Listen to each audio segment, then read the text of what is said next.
আজকে half cup বাদাম আর ঢ্যাঁড়স দিয়ে সম্পূর্ণ নিরামিষ দারুণ স্বাদের একটা রেসিপি তোমাদের সাথে শেয়ার করব। আর এই রেসিপিটি ভাত, রুটি, পরোটা সবকিছুর সাথে খেতে কিন্তু দারুণ লাগে। তোমরা যেমন বাচ্চাদের টিফিন বক্সে দিতে পারবে, তেমনি অফিসের লাঞ্চ বক্সেও কিন্তু প্যাক করে দিতে পারবে। আর আজকের এই ভেন্ডি রেসিপিতে আমি এতটুকু জলে ব্যবহার করব না, যার ফলে ঢ্যাঁড়সের রেসিপিটা কিন্তু একদমই আঠালো হবে না বা হরহরে ভাব থাকবে না। তো সবার প্রথমে আমরা ঢ্যাঁড়সটাকে গোটা অবস্থাতে ভালো করে ধুয়ে নিয়েছি। এই রেসিপির জন্য ঢ্যাঁড়সকে কিন্তু আগে থাকতে ধুয়ে নিয়ে জলটাকে শুকনো করে নিতে হবে, যাতে ঢ্যাঁড়সের গায়েতে জল না থাকে। এখন আমরা ঢ্যাঁড়সের পেছনা সামনেটাই কেটে ফেলে দিয়ে ঢ্যাঁড়সটাকে দু টুকরো করে কেটে নিলাম। সম্পূর্ণ ঢ্যাঁড়সটা আমার কাটা হয়ে গেছে। এখন আমরা ঢ্যাঁড়সের মধ্যে দিয়ে দেবো কিছু মশলা। প্রথমে দিয়ে দিচ্ছি 1 টেবিল চামচ সর্ষের তেল, তারপর দিয়ে দেবো 2 টেবিল চামচ টক দই, হাফ চামচ হলুদ গুঁড়ো, দিয়ে দিচ্ছি এখানে 1 চামচ ধনের গুঁড়ো, 1 চামচ দিয়ে দেবো কাশ্মীরি লাল লঙ্কার গুঁড়ো, এতে করে কালারটা খুব ভালো আসবে। সাথে দিয়ে দিচ্ছি এখানে 1 চামচ পরিমাণে গ্রেট করে নেওয়া আদা, ঝালের জন্য দিয়ে দিলাম কুচনো কাঁচা লঙ্কা, আর চটপটা টেস্ট আনার জন্য দিয়ে দিচ্ছি এখানে বিট লবণ বা ব্ল্যাক সল্ট। আচ্ছা, আমি কিন্তু আজকের এই ঢ্যাঁড়সের রেসিপিতে কোনো রকম পেঁয়াজের ব্যবহার করছি না। চাইলে তোমরা কিন্তু পেঁয়াজ দিতে পারো, তবে পেঁয়াজটা কোন সময় দেবে সেটা আমি তোমাদের বলে দেবো। মশলাগুলো ঢ্যাঁড়সের সাথে খুব ভালো করে মিশিয়ে নিয়েছি। তারপর এখন চাপা দিয়ে আমরা কম করে 20 মিনিট ঢ্যাঁড়সটাকে এইভাবেই রেখে দেবো।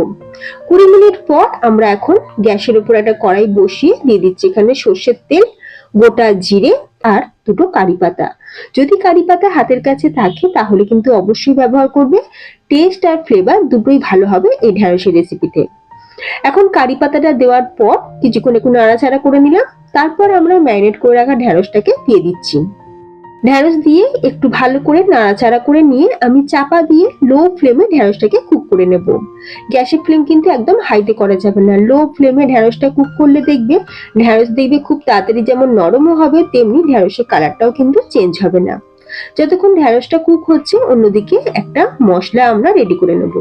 গ্রাইন্ডিং জারের মধ্যে দিয়ে দিলাম হাফ কাপ ভাজা বাদাম, 1 টেবিল চামচ সাদা তিল, দিয়ে দিচ্ছি এখানে গোটা জিরে হাফ চামচ, গোটা ধনিয়া দিয়ে দিলাম 1 চামচ, 1 চামচ থেকে একটু কম পরিমাণে দিয়ে দিচ্ছি মৌরি, সাথে দিয়ে দেবো স্বাদ অনুযায়ী লবণ, অল্প সামান্য একটু চিনি দিচ্ছি যেহেতু টক দই দিয়েছি, আর এর সাথে দিয়ে দেবো এখানে আমচুর পাউডার।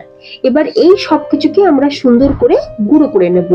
মানে খুব বেশিক্ষণ কিন্তু মিক্সিটা চালাবে না, তাহলে বাদাম থেকে তেল ছেড়ে দেবে, সেই জন্য খুব বেশি কিন্তু মিক্সিটা চালাবো না। একটু করে চালিয়ে একটু করে বন্ধ করব, এতে করে খুব সুন্দরভাবে গুঁড়োটাও হবে। অন্যদিকে কড়াইয়ের ঢাকনাটা খুলে একবার ভালো করে ঢ্যাঁড়সটাকে একটু নাড়াচাড়া করে নিলাম। এরপর আমি আবারও চাপা দিয়ে ঢ্যাঁড়সটাকে রান্না করে নিচ্ছি। তো এই পর্যায়ে দেখো ঢ্যাঁড়স কিন্তু বেশ নরম হয়ে গেছে, আর ঢ্যাঁড়সটা খুব ভালোভাবে রান্নাও হয়ে গেছে।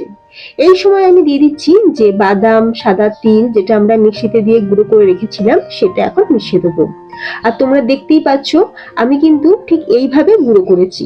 মিক্সি যদি বেশিক্ষণ চালানো হয় তাহলে কিন্তু বাদাম থেকে তেল ছেড়ে দেবে, তখন খুব ভালোভাবে কিন্তু গুঁড়োটা হবে না। গোটা ধনিয়াগুলো কিন্তু গোটাই থেকে যাবে, সেই জন্য চালানো বন্ধ করতে করতে এটাকে গুঁড়ো করে নিতে হবে। এরপর আমি সেই বাদামের মিশ্রণটা দিয়ে দিলাম, দিয়ে উপর থেকে ছড়িয়ে দিলাম কুচনো ধনেপাতা। ব্যাস, রান্নাটা কিন্তু আমাদের একদম শেষের দিকে। গরম গরম ঢ্যাঁড়সের এই রেসিপি খেতে কিন্তু দারুণ লাগে।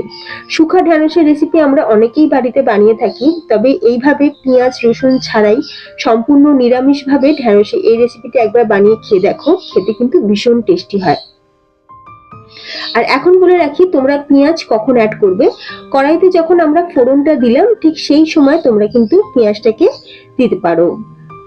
তো ফ্রেন্ডস, সম্পূর্ণ নিরামিষ শুকা ঢ্যাঁড়সের রেসিপি তোমাদের কেমন লাগলো অবশ্যই কমেন্টে জানিও। রেসিপিটা ভালো লাগলে তোমরাও বাড়িতে বানিয়ে দেখো, আশা করি পরিবারের সকলে খুব ভালো লাগবে। আর যদি রেসিপিটা খুব ভালো লাগে তাহলে বন্ধুদের মধ্যে শেয়ার করে দিতে ভুলো না। তাহলে ফ্রেন্ডস, আজ আসি, দেখাবো নতুন কোনো রেসিপির সাথে। ধন্যবাদ।